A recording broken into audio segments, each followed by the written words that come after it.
Movie की शुरुआत में एरिस और मक्का को दिखाते हैं जो हाई स्कूल के स्टूडेंट हैं और नर्सरी से बहुत ही अच्छे दोस्त हैं।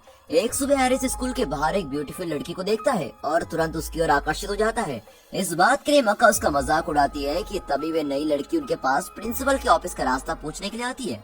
एरिस तो उसको देखकर पागलों की तरह बोलना ही भूल जाता है और फिर वो अपने इमोशन को कंट्रोल करता है और उसकी मदद करता है। अगले कुछ हफ्तों तक वे घंटों भर उसी के बारे में सोचता रहता है। फिर उसे स्कूल के लोगों से पता चलता है कि उस लड़की का नाम नॉर्मा है। एक दिन एरिस बास्केटबॉल कोर्ट में अपने पॉपुलर भाई की कुछ मदद कर रहा होता है कि तभी नॉर्मा अपने एक दोस्त के साथ यहाँ आती है और एरिस को पता लगता है कि असल में वो उसके भाई लियो को डेट कर रही है। अब ये जानकर एरिस का दिल तो टूटता है लेकिन वो अपनी फीलिंग छुपा लेता है। फिर डिनर के टाइम अपने भाई लियो से पूछता है कि क्या ये सच है। लियो कहता है कि मैं नॉर्मा के साथ पहले ज्यादा सीरियस नहीं था लेकिन अब मैं उसको ज्यादा पसंद करने लगा हूँ। अब एरिस उसे नहीं बताता कि वो भी नॉर्मा के बारे में कैसा महसूस कर रहा है क्योंकि उसे डर था कि कहीं उसके भाई लियो और नॉर्मा के रिश्ते में दरार ना आ जाए। अब हर दिन वो अपने भाई और नॉर्मा को एक साथ देखता है लेकिन अंदर ही अंदर बड़ा ही दुख हो रहा होता है उसको। वो नॉर्मा को भुलाने की कोशिश तो कर रहा होता है लेकिन बार बार इंस्टाग्राम पर उनकी फोटोज दिख जाती हैं और वो उसको चाह कर भी भुला नहीं पाता। एक वीकेंड स्कूल के सभी स्टूडेंट्स प्रोग्राम की तैयारियां कर रहे होते हैं। तभी एरिस को लियो का फोन आता है।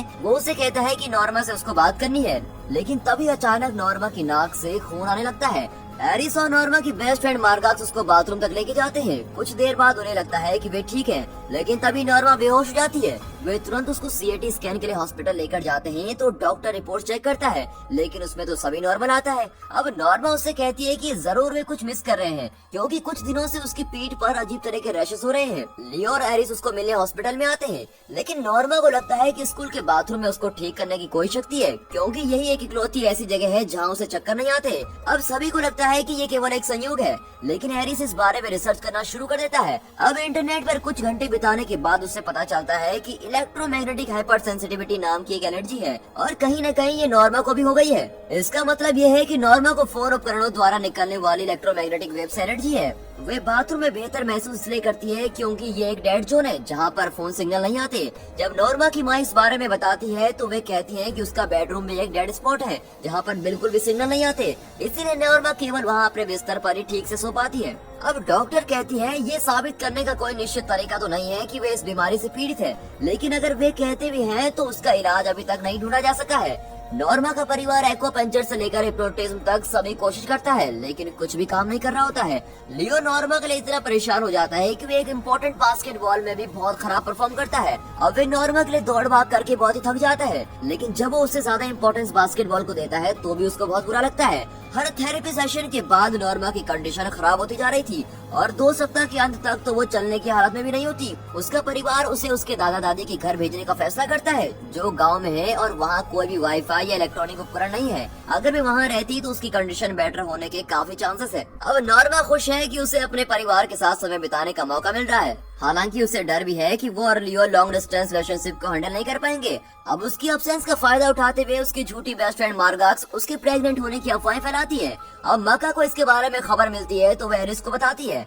लियो हर वीकेंड नॉर्मा से मिलने आने का वादा करता है तो वह उसे मिलने जा ही रहा था लेकिन वे रास्ते में कहीं खो जाता है और उसे घर लौटना पड़ता है। इस दौरान एरिस और मक्का नॉर्मा की माँ के साथ गाड़ी में जाते हैं ताकि उन्हें रास्ते ढूंढने में कोई दिक्कत न हो। अब क्योंकि लियो ने सुबह उनके साथ जाने के बजाय बास्केटबॉल प्रैक्टिस को प्राथमिकता दी होती है, नॉर्मा निराश हो जाती है क्योंकि वह पूरे एक हफ्ते वाईफाई न होने की वजह से लियो से बात नहीं कर पाई है। अब अगले वीकेंड भी वही होता है। नॉर्मा उत्साह से अपने बॉयफ्रेंड लियो का इंतजार करती है जो नहीं आता, जबकि एरिस और मक्का कई उपकरणों के साथ उसे मिलने आते हैं। अब एरिस ने एक टिन फॉयल भी बनाई होती है जो इलेक्ट्रोमैग्नेटिक वेव को दूर करती है और जो नॉर्मा के लिए काफी मददगार साबित होता है। नॉर्मा आभारी है कि वे उसके ठीक होने के लिए इतना सब कुछ कर रहे हैं लेकिन वो सोचती है कि काश लियो उसके लिए ऐसा कर रहा होता। अब अगले वीकेंड में नॉर्मा से मिलने जाते हैं तो मक्का नॉर्मा को मार्गाक्स की चैट का एक स्क्रीनशॉट देती है जिसमें वो बताती है कि तुम्हारे बारे में प्रेग्नेंट होने की खबर फैला रहे हैं लोग। अब ये सब मिलकर भी उस मार्गाक्स को सबक सिखाने का फैसला करते हैं, हालांकि एरिस इस प्लान को लेकर बिल्कुल भी श्योर नहीं है। वो एरिस को मार्गाक्स के रूप में तैयार करते हैं और उसकी तस्वीरें लेते हैं। फिर मक्का एक ग्रुप चैट को हैक करती है और मार्गाक्स और नॉर्मा की एक फोटो पोस्ट करती है और लिखती है कि मार्गाक्स ने नॉर्मा को एबॉर्शन के लिए मजबूर किया है। अब ये खबर सुन के सभी नॉर्मा के दोस्त बन जाते हैं और वो मार्गाक्स से बात करना ही बंद कर देते हैं, लेकिन ये प्लान फेल हो जाता है जब चैट का स्क्रीनशॉट पूरे स्कूल में फैल जाता है क्योंकि अब ये बात सभी मानने लगे थे कि नॉर्मा सच में प्रेग्नेंट थी। लियो कई हफ्तों बाद नॉर्मा से मिलने जा रहा है। वे उत्साह से उसके पास दौड़ते हुए आते हैं, लेकिन लियो उसे पीछे धक्का दे देता है क्योंकि उसके साथियों और कोच ने भी अबॉर्शन वाली पोस्ट देख ली थी और सभी सोच रहे थे कि लियो ने नॉर्मा को ऐसा करने के लिए मजबूर किया है। लियो उस पर बहुत गुस्सा करता है क्योंकि उस अफवाह की कीमत उसके बास्केटबॉल करियर को भी चुकानी पड़ सकती थी। नॉर्मा माफी मांगती है, लेकिन लियो सुनने के मूड में नहीं होता। अब शहर वापस जाने से पहले वो उससे ब्रेकअप कर लेता है। इस घटना से नॉर्मा का दिल टूट जाता है। वे ना तो ढंग से खा पाती है, ना ही सो पाती है, जिसकी वजह से उसकी रिकवरी भी स्लो हो जाती है। अब अपनी दादी के कहने पर भी लियो को एक लेटर लिखती है जिसमें वो उससे माफी मांगती है और कहती है कि वे उससे मिलने आ जाए प्लीज। लियो को लेटर मिल तो जाता है, लेकिन वे बिना पढ़े ही उसे मेड के हाथों उसको फेंकने को कहता है। अब एरिस को नॉर्मा के लिए ये देखकर बहुत ही बुरा लगता है, इसीलिए वे अपने भाई को बिना बताए उसकी तरफ से जवाब लिख देता है और जल्दी वे लगभग हर दिन लेटर्स एक्सचेंज करना शुरू कर देते हैं, जिसकी वजह से नॉर्मा लियो से और भी ज्यादा प्यार करने लगती है। जबकि वो इस बात से बेखबर थी कि ये सारे लेटर्स एरिस लिख रहा है। वो रोज उसके रिप्लाई का इंतजार में उठती है और वो पिछले महीने की तुलना में काफी ज्यादा खुश नजर आ रही है। एक दिन मक्का, एरिस और नॉर्मा पड़ोस में साइकिल चलाने जाते हैं। वहाँ उन्हें कुछ बच्चे मिलते हैं जो तार वाले फोन से खेल रहे होते हैं। वे सब इसे ट्राई करते हैं, लेकिन डिवाइस तो काम ही नहीं करती। अब ये जानते हुए कि नॉर्मा उसे सुन नहीं सकती, एरिस उसे फोन से बताता है कि वो उसको प्यार करता है, लेकिन क्या फायदा, वो उसको सुन ही नहीं पाती। उसके बाद वे उस पुल पर जाते हैं जो गाँव की सीमा है। वहाँ से वो थोड़ा दूर एक चट्टान पर जाते हैं जहाँ नॉर्मा जाना चाहती है, लेकिन अपनी बीमारी के कारण नहीं जा सकती। एरिस उसे कहता है कि कम से कम उसको ट्राई तो करना चाहिए क्योंकि टिन फॉयल शायद काम कर जाए। अब कुछ सेकंड्स के लिए तो वो ठीक महसूस करती है, लेकिन फिर उसकी नाक से खून निकलने लगता है। अब वे जल्दी से घर लौटते हैं और उसका ख्याल रखते हैं। एरिस अब इसके लिए खुद को जिम्मेदार समझता है क्योंकि उसी ने उसको पुल पार जाने के लिए कहा था। अब नॉर्मा उसे आश्वासन देती है कि सब कुछ ठीक है। अब अगले हफ्ते नॉर्मा का जन्मदिन है। उसकी दादी उन सभी को पार्टी में इनवाइट करती है, लेकिन नॉर्मा का पूरा ध्यान इस बात पर है कि लियो वहाँ आ जाए। अब दिखाते हैं कि मका और एरिस किराने की दुकान पर है। मका जानती है कि वे अब भी लेटर्स लिख रहा है और चाहता है कि वे नॉर्मा को सारा सच बता दे। एरिस भी जानता है कि ये सही है, लेकिन खुद नॉर्मा को चोट नहीं पहुंचा सकता। अब अपने बर्थडे वाले दिन नॉर्मा को लियो का बेसब्री से इंतजार है। एरिस बहाना बनाता है कि उसे देर हो जाएगी, लेकिन नॉर्मा जितना हो सके इंतजार करने के लिए बिल्कुल तैयार है। बर्थडे के गिफ्ट के रूप में एरिस ने उसे उस चट्टान पर ले जाने के लिए एल्यूमिनियम फॉइल से ढकी एक कार बनाई होती है जिस पर वे जाना चाहती है। उसने इलेक्ट्रोमैग्नेटिक रिफ्लेक्शन पर काफी रिसर्च की होती है और उसे लगता है कि ये कार टोपी से बेहतर काम करेगी। अब तीनों इसे ट्राई करती हैं और वो कार वास्तव में काम कर रही होती है। वे चट्टान पर ड्राइव करते हैं और एक साथ सनसेट देखते हैं। जब वे अलग अलग चीजों के बारे में बात करते हैं तो नॉर्मा बताती है कि बीमार होने से पहले वे एक पायलट बनना चाहती थी, लेकिन उसने अब वो उम्मीद छोड़ दी है। अब घर वापस जाते वक्त मक्का उन्हें कुछ टाइम के लिए अकेला छोड़ देती है ताकि एरिस नॉर्मा को सच्चाई बता सके।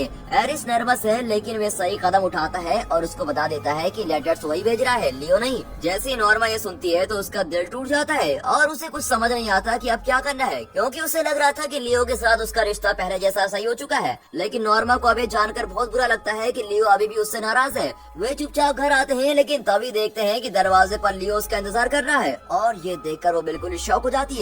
वे हर चीज के लिए माफी मांगता है और दोनों में सुलह भी हो जाती है। फिर भी नॉर्मा अपने दिमाग से एरिस का ख्याल नहीं निकाल पाती। उस दिन से वे और लियो अपनी नॉर्मल लाइफ में वापस आ जाते हैं, लेकिन जब भी वे साथ में समय बिताते हैं लियो या तो नींद होता है या बास्केटबॉल प्रैक्टिस के कारण थका हुआ होता है। नॉर्मा भी उसे समझती है, लेकिन उसे रियलाइज होता है कि वे उसे वास्तविक जीवन की तुलना में लेटर्स में ज्यादा पसंद करती है। अब एक दिन स्कूल में एक लड़की एरिस से कहती है कि वे लियो से उसकी कॉल पिक करने के लिए कहे।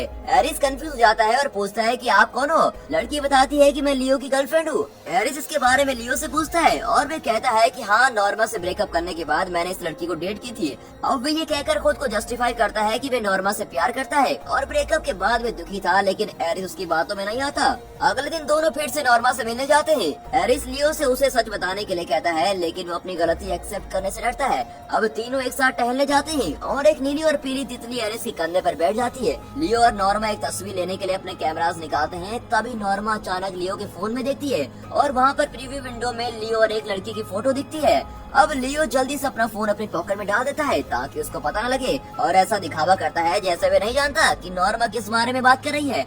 नॉर्मा गुस्से में घर वापस आती है और लियो उसका पीछा करता है, ये दावा करते हुए कि वो लड़की सिर्फ एक दोस्त है। अब नॉर्मा एरिस से सच जानना चाहती है तो वे दुविधा में पड़ जाता है कि मैं किसकी साइड लूं और आखिरकार उसे अपने भाई की साइड लेनी पड़ती है और वो ये कह देता है कि वो लड़की सिर्फ उसकी दोस्त है। लेकिन नॉर्मा उस पर भी विश्वास नहीं करती। उन दोनों ने उससे झूठ बोला और उसे बेवकूफ बनाने की कोशिश की। इस बात से वो दोनों उसकी नजरों में गिर जाते हैं और वो उनसे जाने के लिए कहती है। और घर में एरिस और लियो के बीच बहस हो जाती है। एरिस चाहता है कि उसका भाई अपनी गलती स्वीकार करे और नॉर्मा की रिस्पेक्ट करे, लेकिन लियो एरिस को कहता है कि मुझे पता है तुम्हारे अंदर भी नॉर्मा के लिए कुछ कुछ होता है। अब इससे पहले दोनों में हाथापाई हो जाए, एरिस दूर हो जाता है और नॉर्मा के घर वापस चला जाता है। नॉर्मा उससे बात करने से इनकार कर देती है, लेकिन वो पूरे दिन उसका इंतजार करता है, फिर भी अपने कमरे से बाहर नहीं आती। तो वो उसकी दादी के पुराने रिकॉर्डर में एक मैसेज छोड़ देता है। घर वापस आते हुए एरिस अपनी माँ के कहने पर लियो को लेने एक बार में जाता है, जहाँ वे अपने दोस्तों के साथ शराब पी रहा था। अब बेशक उसका झगड़ा तो हो रखा था, लेकिन एरिस फिर भी उसकी मदद करने के लिए जाता है।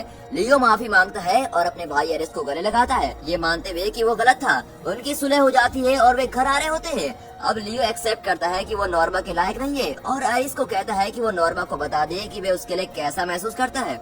जब एरिस फाइनली उसकी और नॉर्मा की हैप्पी एंडिंग के बारे में सोचने लगता है, तभी उसकी कार एक ट्रक से टकरा जाती है। अब अगली सुबह नॉर्मा को खबर मिलती है कि एक्सीडेंट से लियो गंभीर रूप से घायल है और एरिस की डेथ हो गई है। अब ये सुनकर उसका दिल बहुत ही टूट जाता है और वे रोने लगती है। अब वे उसके अंतिम संस्कार में जाने के लिए अड़िग रहती है, भले ही उसे कोई भी बीमारी आ जाए। उसके जाने से पहले उसकी दादी उसे वो टेप रिकॉर्डर दे देती है। अब पुल पर पहुंचती उनकी कार काम करना बंद कर देती है, तो हर कोई कार को ठीक करने में बिजी होता है। तभी नॉर्मा फटाफट उस रिकॉर्डिंग को सुनने लगती है, जिसमें एरिस ने पहली बार अपने प्यार का इजहार किया होता है। वे उसे बताता है कि जब उसने पहली बार नॉर्मा को देखा था तो उससे प्यार हो गया था, लेकिन वो कभी कबूल नहीं कर पाया क्योंकि वे उसके भाई लियो के साथ बहुत ही खुश थी। अब ये पढ़ते ही उसके चेहरे पर आंसू आने लगते हैं और उसे खिड़की पर एक नीली और पीली तितली दिखाई देती है, जो बिल्कुल वैसे ही दिखती है जैसे पिछले दिन एरिस के कंधे पर बैठी हुई थी। वो बाहर उसका पीछा करते हुए जाती है और उसे पुल की दूसरी तरफ लेके जाती है। एल्यूमिनियम फॉयल के बिना भी नॉर्मा ठीक सा महसूस करती है। उसे लगता है कि उस मोमेंट में एरिस उसके साथ ही है। अब उनके परिवार तब अंतिम संस्कार में जाता है, जहाँ लियो व्हील चेयर पर है।